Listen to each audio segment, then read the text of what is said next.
If you're spending $3,000 or more per month on meta ads for seller leads, and if you notice that your lead quality is getting worse every single month, it's not Meta's fault. It's yours. And I'm gonna show you exactly why that's happening and what you can do about it. Over the last 5 years, I've built over 150 marketing systems specifically for wholesalers and real estate investors. My clients have collectively generated over $8 million in assignment fees just in 2025 alone. And in my own operation here in the Tampa Bay area, I was able to take my cost per deal from $6,000 to $7,000 all the way down to a blended average of $2,600 per deal. And the single biggest reason for that shift is what I'm about to break down for you today in this video. There's a concept I call pixel conditioning. And once you understand it, you will never look at your ad account the same ever again. And in this video, I'm gonna break down exactly how your pixel learns and why is it getting dumber every single time you run ads the wrong way and what you could do about it before your entire ad account is conditioned to find you garbage. And look, I'm not claiming to be some meta algorithm expert. Nobody outside a few engineers in Facebook actually knows how the thing works under the hood. But what I do have is over 5+ years of burning real cash and real ad accounts, watching what causes them to decay and what causes them to get sharper over time. And that's it. And what I want you to do is just take what's useful and just leave the rest. And this brings us first to the part that no one in this industry talks about. And real quick, before I get into the details, if you're a real estate investor spending $3,000 or more per month on meta ads, which is Facebook and Instagram, and if you want my team to review your funnel for free,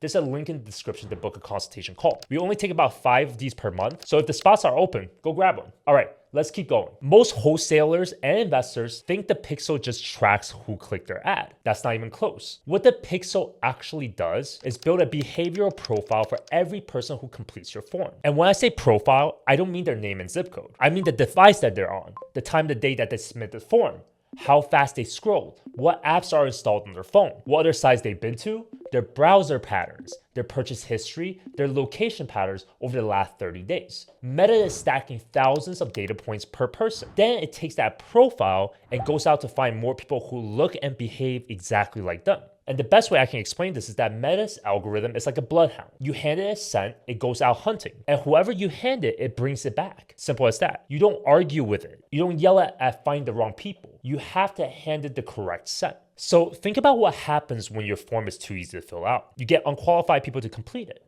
The pixel sees those completion as successes. It grabs that scent, it walks out the door, and it spends the next 7 days finding more people exactly matching that profile. And by the way, there's a thing inside the ad account called the learning phase. Your campaign needs a minimum of 50 conversion events and a rolling 7-day window for you to be able to exit it. So if your first 50 conversions are tire kickers, that's the baseline the algorithm is anchored to for its entire life of that campaign. It thinks, oh great, this is the type of person who converts. And it goes and finds more people just like them. Except now, it's not just finding people. It's aggressively expanding into lookalikes of those people, friends of those friends, neighbors of those people, people with the same app install patterns, and now you're just spreading bad DNA throughout the entire ad account on autopilot. The problem becomes that the cycle repeats, lead quality degrades, and now you're just sitting here blaming Facebook when really you trained the pixel to find tire kickers. Now this is where most investors stop thinking about it, but here's where it actually gets interesting. The industry standard right now is instant forms. Everyone uses them because they're cheap. Lower cost per lead on every campaign report that you see. And I get why people love them.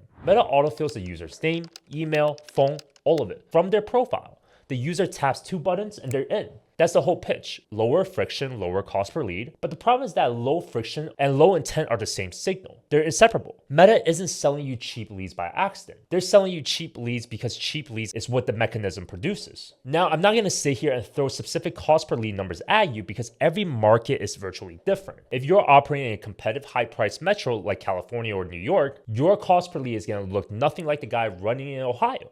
And I don't want the numbers to lie to you because what we need to understand is the concept. And the concept is this. When you strip friction out the form, you let in everyone. The motivated sellers, the curious browsers, the people who tapped by accident because the ad autoplayed while they're scrolling, the people who forgot that they even filled out the form 30 seconds later. All of them come through the same pipeline. And from the pixel's perspective, they all look identical because they all completed the same conversion event. So now you got a pile of leads, and your job or your rep's job is to sift through the haystack trying to find the actual needle, the real seller. And that's where the hidden cost lives, not in your ad spend, but in the sales floor. So let me tell you what actually happens when a rep that's forced to work with a pile of trash leads all day look like. Week 1, they're extremely energetic. They've got a system. You promise them that they're going to be getting inbound leads. They're making calls, but by week 3, they start flinching every single time a new lead comes in because they know by the time they get on the phone with them, the seller already forgot that they filled out the form. By week 6, your best closer, the one who's closing 4, 5, 6 deals a month for you on good leads, is closing now 1. And now he's scrolling job posts on LinkedIn. Because I'm sorry to tell you, the best sales rep in this space are not going to sit around on the phone with tire kickers forever. They want conversations that matter. They want to close deals. And when you starve them away from real conversations, they end up leaving. And suddenly, your biggest business problem isn't the cost per lead. It's that you can't keep real talent on the phones. This is the part that no one in the front end and the industry talks about. Because the people chasing absolutely the cheapest CPL usually haven't really built out a sales team yet. They think marketing in isolation from operations. If you're running a legitimate business with real reps, real overhead, real payroll, you already know this because cheap leads aren't cheap. They're actually the most expensive thing in your business because they drive out the people who actually put money on the board for you. And if you're the person on the phones yourself and you're experiencing the same problems but in a different shape, you end up burning out. You stop taking the calls. You stop showing up for your own pipeline. And eventually, you can't put food on the table for your family. No one survives that grind for too long. And every single one of those trash leads is also a signal going back to Facebook and Instagram saying, this is what a good conversion looks like. So the bloodhound gets trained on the wrong set. The rep gets trained to hate the phone. And the owner gets trained to think Facebook ads doesn't work when it's working for the top guys in local markets right now. And now let me be clear with something. I'm not saying that cost per lead doesn't matter. It absolutely does. You can't run a business where every single lead costs $1,000 either. There's a fine balance between quality and quantity, and the job is to find that balance in a specific market with your specific operation and your specific sales capacity. What I'm trying to say is that chasing the floor on cost per lead, which is what instant forms do by design, almost always lands you the wrong side of that balance. And you end up with a volume leads that looks good on a dashboard, but you also end up with a sales team that's either demoralized or gone. Now, if that concept lands for you, the next part is actually what fixes the problem. So how do you actually condition the pixel to find motivated sellers without tire kickers? You do it through a way what I call sneaky disqualification. The concept is simple. You build qualification questions in your funnel that lets low intent people self-select out. For example, one of the response options we use for the motivation section is just curious. It sounds harmless, right? Complete innocent. But the people who picked it are telling you everything you need to know. They're not motivated. They're just browsing. They were probably watching TV and they saw your ad. They wanted to see what their house is worth, and that's it. That is a human tapping the screen out of curiosity. And here's the key. When those people get filtered out, the negative signal gets sent back to Meta. The pixel learns from that type of person that it's not a conversion. So over time, it starts excluding those behavioral profiles from your targeting automatically. But a sneaky disqualification isn't just one question. It's a layered filter. You ask about the property condition, and the ones that are saying excellent condition maybe gets filtered out as well. Because if you don't have the capacity to be able to liquidate the marketing spend by listing the home, it might not be worthwhile for you. Then you can ask the timeline. And the ones who says maybe next year or just exploring also gets filtered out because they're not in motion to actually make a decision right away. Then you can also ask about the situation. And the ones who won't give you a real answer is also filtered out because they're just fishing. Each question is a gate. And each gate removes a cohort of people that you might not want to deal with the ones that you cannot convert. And each cohort that gets removed is one less piece of bad data getting fed into the black account. And also, I do want you to know, the more resistant that you put on the form, the cost per lead is getting increased. That's why it's a fine balancing act. The top teams in the country are able to convert less leads because they have multiple exit strategies. If you're unable to list an excellent condition property, that's an operational error, not a reason why the lead is bad. Now here's the layer on top of that, and this is where most agencies stop because they don't even know it exists, or they just never done a deal themselves where they can't really guide you down the right path. Meta has something called offline conversions. It helps you upload data back to the ad account after they become a lead. And because the nature of real estate causes us to have a longer cash conversion cycles, typically 45 to 60 days after the lead comes in, we will still need to push that information back to Meta saying, hey, this is a real person. This is a qualifier offer. This is an appointment set. This is a contract, and this is a close. And because you're feeding live information from your sales team back to the bloodhound, it gets retrained on the ground of truth and not just the data from the form submission. And the reason why most wholesalers never heard of this is because most agencies don't set it up. It's the single most underused lever in the entire platform. And when you combine sneaky disqualifications at the front end with the offline conversions upload at the back end, you're telling the algorithm both what to chase and what to kill. And before I move on, I need to give you something so you can use tomorrow morning. Because a lot of you watching right now are already running ads by yourself or with an agency. You're paying somebody out there maybe $2, $3, $5, $10,000 a month to run your meta ads. And you might not even have a clue if they're actually doing this work for you or just sending you pretty reports. So here's a 5-minute audit. And honestly, it's not even 5 minutes. It takes about 30 seconds. Call your agency, get on Google Meets, maybe Zoom. Ask them to pull up your ad account and show you 2 things. 1, your conversion API events. Where is it being tracked? If it's being tracked at all. And number 2, the match score for those events. That's the whole test. So if they're actually doing this work, they can pull it up in 30 seconds. It's about 2 to 3 clicks in the ads manager. And the match score is a number that tells you what percentage of your conversion data is actually being matched back to the user profile. And that's literally how Meta knows who to find more of that person. So if that score is bad, or if they can't even show you where it is, or if they can't even show you where it lives, they're not really conditioning your pixel. They're just burning your money, and they build a nice fancy little dashboard to distract you from the fact. And ethically, unless you hate money, you probably should fire them. And that's not me being dramatic. If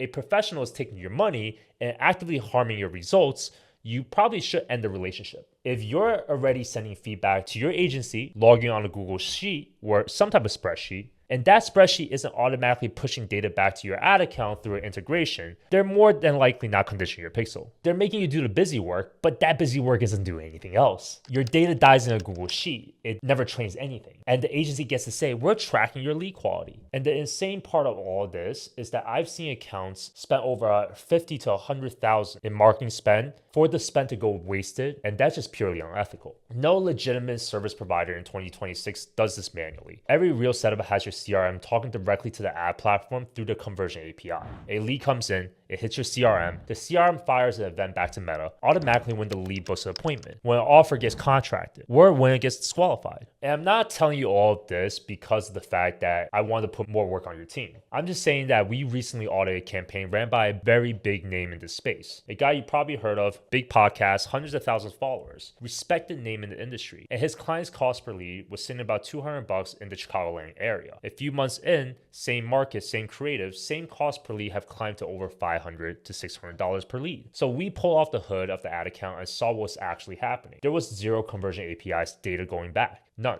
Their entire feedback loop was on Google spreadsheet that somebody was manually updating twice a week. But the problem is that the data never touched the platform itself. The client paid for logging the work, but they didn't get anything from the outcome. And this happens a lot. Most operators never find out about this because they don't know what to look for. So what I want you to do is just ask for the conversion API events. Ask to see the match score. It takes about 30 seconds. If they can't show you, you already have your answer. And by the way, the same audit applies to Google, YouTube, TikTok, any other platform that you're going to be running paid advertisement online. Every single one of them runs on a pixel. It's a digital bloodhound, considered as a different breed. The platform doesn't matter. The rules are identical. If the person managing your ad account can't pull up the match score and the conversion API events in 30 seconds, they either don't know how it works or unethically, they're just not doing it for you. And unfortunately, most agencies in the industry are not that great at what they do. They're very good at selling you on the concept of working with them, but these two are completely different skills. But as I digress, you layer this with conditional logic that segments people based on their answers. You create a training data set that compounds over time. Over 60 to 90 days, the pixel gets drastically smarter because every signal that you feed it is learning from what a genuinely motivated seller looks like, not somebody who just tapped the screen by accident. And let me reframe this for you just real quick.